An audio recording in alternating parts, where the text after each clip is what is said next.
Hello बच्चों, let's read the question. So the question says consider the following statements. हमें दो statements दे रखे हैं. First, during meiosis the chromosome number reduces to half in anaphase 2 stage, and second, during anaphase 2 stage amount of DNA in a cell gets reduced to haploid stage. हमसे correct option पूछ रखा है. सो इस question को solve करने के लिए जो की कंसेप्ट हमारे पास होना चाहिए, the key concept that we should know to solve this question is about the amount of DNA and number of chromosomes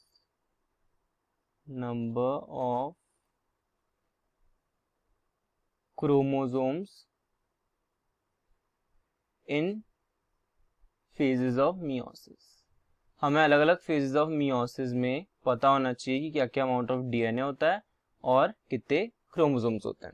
so basically हमारे पास दो कंसेप्ट होते हैं. फर्स्ट, कि क्रोमोसोम नंबर कब रिड्यूस होता है. Chromosome number reduced to haploid stage. मतलब chromosome number कब हाफ हो जाता है. ऐसी कौन सी स्टेज होती है जिसमें क्रोमोसोम नंबर हाफ हो जाता है.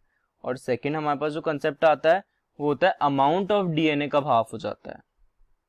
अमाउंट ऑफ डीएनए कब रिड्यूस हो जाता है. Reduced to haploid stage. Amount of DNA कब रिड्यूस हो जाता है हैप्लॉइड स्टेज में. सो हमें ये तो पता है कि स्टेजेस ऑफ मियोसिस कौन कौन सी होती हैं. Let's see. So if you want to know about the stages of meiosis,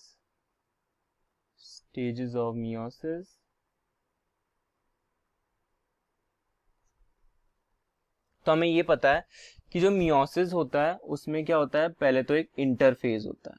interphase, और इंटरफेज में एक फेज होता है जिसको हम कहते हैं एस फेज. और इस एस फेज में क्या होता है. DNA replication.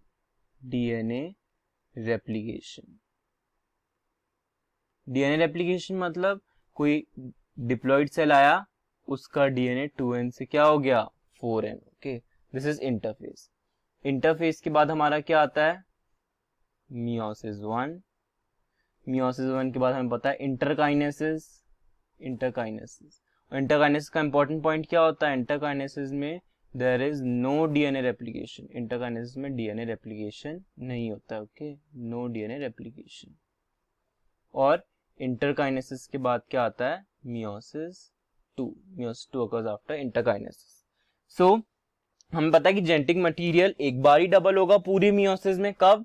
During interphase. Interphase में डीएनए डबल हो जाता है. और meiosis-I के पहले डीएनए डबल होता है, बट meiosis-II के पहले डीएनए डबल नहीं होता. इसलिए जेनेटिक मटेरियल पूरी साइकिल में मियोटिक सेल डिवीजन में एक बार ही डबल होता है during interphase. Now let's see कि हमारा जो क्रोमोसोम नंबर होता है, वो कब हैप्लॉइड स्टेज में रिड्यूस होता है. मतलब क्रोमोसोम नंबर कब हाफ होता है. तो अगर हम स्टेजेस देखें meiosis-I की, this is stages of meiosis-I. अगर हम इस डायग्राम में देखें तो हमारे पास कितने क्रोमोसोम है. ये 2 होमोलोगस क्रोमोसोम और ये 2 होमोलोगस क्रोमोसोम. कितने क्रोमोसोम है प्रोफेज 1 में. Total 4 chromosomes. 4 क्रोमोसोम्स हैं. 4 क्रोमोसोम्स. बट एनाफेज में क्या हुआ. एनाफेज में सेपरेशन हो गया होमोलोगस क्रोमोसोम का. एक सेट में एक क्रोमोसोम उधर चला गया, एक क्रोमोसोम इधर चला गया. फाइनली टेलोफेज 1 में कितने क्रोमोसोम रह गए. 1 and 2. मतलब एक सेल में कितने क्रोमोसोम रह गए. अब 2 क्रोमोसोम्स. तो मतलब चालू कितने हुए थे अपन. 4 से. अब कितने रह गए. 2. वाई. बिकॉज एनाफेज 1 में क्या हुआ. Separation of homologous chromosomes. Separation हो गया क्रोमोसोम्स का. Separation of homologous chromosomes. इसीलिए meiosis-I को हम रिडक्शनल डिवीजन भी बोलते हैं. रिडक्शनल डिवीजन किस सेंस में, क्रोमोसोम नंबर के सेंस में, कि यहाँ पे 4 से 2 हो गए, हाफ हो गए क्रोमोसोम्स। तो जो हमारा पहला पॉइंट था, फर्स्ट पॉइंट कौन सा, कि क्रोमोसोम नंबर हाफ कब होता है, नंबर इज हाफ्ड या is reduced to haploid level, ये कब होता है, ड्यूरिंग एनाफेज 1। क्यों, क्योंकि एनाफेज 1 में होमोलोगस क्रोमोसोम्स का सेपरेशन हो रहा है। होमोलोगस क्रोमोसोम्स के सेपरेशन के बाद आधे क्रोमोसोम्स एक पोल पे जाएंगे, आधे क्रोमोसोम्स दूसरे, तो आधे आधे ही रह जाएंगे। तो क्रोमोसोम नंबर हाफ कब होता है, during anaphase 1। So this is first concept. Second हम देखेंगे डीएनए कंटेंट कब हाफ होता है, डीएनए कंटेंट कब हाफ होता है। सो हमने देखा क्रोमोसोम कंटेंट हाफ हो गया, मतलब यहाँ कितने क्रोमैटिड थी, यहाँ पे किससे चालू हुआ था, टोटल 4n से चालू हुआ था, 4n से चालू हुआ था। डीएनए कंटेंट कितना था, 4n। यहाँ पे डीएनए कंटेंट कितना है, यहाँ पे डीएनए कंटेंट कितना है, अगर हम देखें तो DNA content does not reduce, DNA content जो है इट इज 2n ही है। 2n से चालू जो सेल मियोसिस में घुसा था, पहले जो सेल मियोसिस में घुसा था उसमें 2n था, वो तो रेप्लिकेट होके 4n हो गया।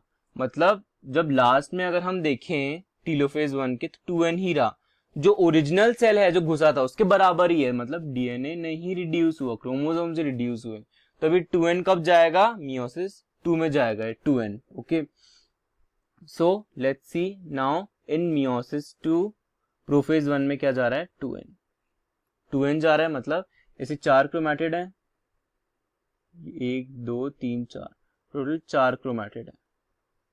डीएनए कंटेंट कितना है, 4 क्रोमैटिड। एंड में टीलोफेज 2 में एक सेल में कितने क्रोमैटिड रह गए, 2 क्रोमैटिड।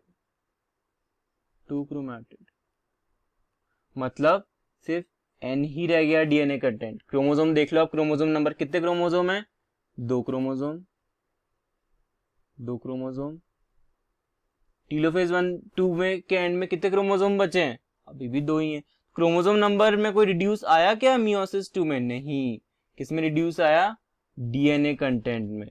क्यों, क्योंकि एनाफेज 2 में क्या होता है, एनाफेज 2 में डिवीजन ऑफ सेंट्रोमियर होता है, डिवीजन ऑफ सेंट्रोमियर। तो क्रोमोसोम का एक पार्ट ऑफ क्रोमोसोम ऊपर चल जाता है और एक पार्ट ऑफ क्रोमोसोम नीचे चल जाता है। क्रोमोसोम का नंबर तो उतना ही रहता है, लेकिन डीएनए कंटेंट हाफ हो जाता है। तो हमारा जो दूसरा कंसेप्ट था दैट इज डीएनए कंटेंट कब हाफ होता है, DNA content is halved. DNA content कब हाफ होता है, ड्यूरिंग एनाफेज 2। एनाफेज 2 में तो डीएनए कंटेंट हाफ होता है और एनाफेज 1 में क्रोमोसोमल नंबर हाफ होता है। So now let's see our question. Our question says during meiosis chromosomal number reduces to half in anaphase 2. Anaphase 2 में क्रोमोसोम नंबर रिड्यूस होता है, नो anaphase 2 में तो हमने देखा क्रोमोसोम नंबर उतना ही रहता है। क्रोमोसोम नंबर कब रिड्यूस होता है, anaphase 1 में। First statement is wrong. Second statement is during anaphase 2 stage amount of DNA in cell gets reduced to haploid stage. बिल्कुल सही है, amount of DNA हाफ हो रहा है, n हो रहा है लास्ट में, haploid cell बन रहा है। So first is false and second statement is true. So correct option is option number C.